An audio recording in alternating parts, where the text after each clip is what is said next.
ગુજરાતનો આવાજ।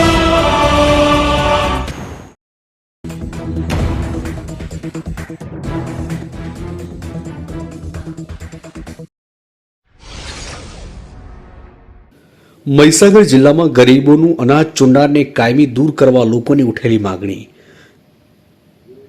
ગરીબોનું અનાજ ચોરી કરનારા પર પુરવઠા વિભાગની કાર્યવાહી। જિલ્લામાં 4 સસ્તા અનાજની દુકાનદારોના પરવાના મોકૂફ કરાયા। 1 ખાનપુરના મુડાવડે ખાતે આવેલ પંડ્યા કનુભાઈને ત્યાંથી 54,370 રૂપિયાનો મુદ્દામાલ મળી આવ્યો હતો, તેમને 60 દિવસ પરવાનો કરાયો મોકૂફ।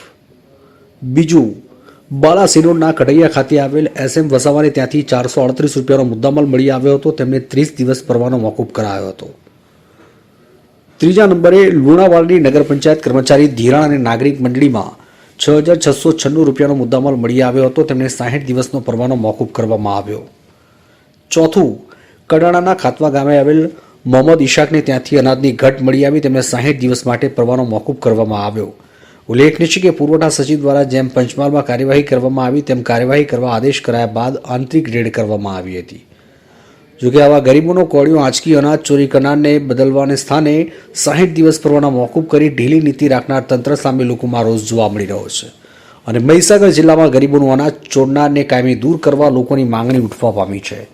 સંતરામપુરથી અમીન કોઠારીનો રિપોર્ટ।